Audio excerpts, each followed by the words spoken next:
ভারতীয় মদদেই শরীফ ওসমান হাদী হত্যাকারীকে ভারতেই আশ্রয় দেওয়া হয়েছে। শরীফ ওসমান হাদীর বিচার না হওয়ার অন্যতম কারণ সরকারের উপর ভারতীয়দের একটা চাপ জেঁকে বসেছে। গভর্নমেন্ট ভারতীয়দেরকে তোয়াজ করে চলা শুরু করে দেয়, তাহলে আওয়ামী লীগের মতোই তাদেরও পতন হতে বেশি সময় লাগবে না। ইনশাআল্লাহ সকলে জানি ভারতীয় আধিপত্যবাদের বিরুদ্ধে বলিষ্ঠ কণ্ঠস্বর শরীফ ওসমান হাদীকে হত্যা করা হয়েছে। এবং কেন হত্যা করা হয়েছে এটা আমরা কম বেশি সকলেই জানি। সেটা হচ্ছে ওসমান হাদী তিনি অন্যায়ের বিরুদ্ধে সোচ্চার ছিলেন, বিশেষ করে ভারতীয় আধিপত্যবাদের বিরুদ্ধে সবসময় তিনি বলিষ্ঠ কণ্ঠস্বর ছিলেন। তো আমরা আশা করেছিলাম ইন্টারিম গভর্নমেন্টের সময় শরীফ ওসমান হাদীর হত্যাকারীর বিচার হবে, কিন্তু দুঃখের সাথে লক্ষ্য করেছি ইন্টারিম গভর্নমেন্টে সেই বিচার হয়নি।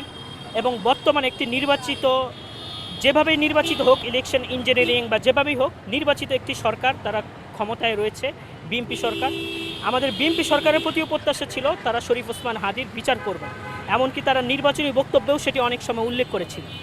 কিন্তু আমরা দেখতে পাচ্ছি এবং কয়েকদিন আগে ভারতীয় বিভিন্ন নেতৃবৃন্দের বক্তব্য থেকে আমরা শুনতে পেয়েছি যে ভারতীয় মদদেই শরীফ ওসমান হাদী হত্যাকারীকে ভারতেই আশ্রয় দেওয়া হয়েছে।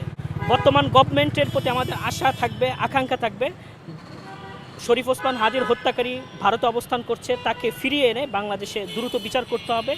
মূলত শরীফ ওসমান হাদীর বিচার না হওয়ার অন্যতম কারণ হচ্ছে আমাদের কাছে মনে হচ্ছে সরকারের উপর ভারতীয়দের একটা চাপ জেঁকে বসেছে। যদি বর্তমান বিএনপি গভর্নমেন্ট ভারতীয়দেরকে তোয়াজ করে চলা শুরু করে দেয়, তাহলে আওয়ামী লীগের মতোই তাদেরও পতন হতে বেশি সময় লাগবে না ইনশাআল্লাহ।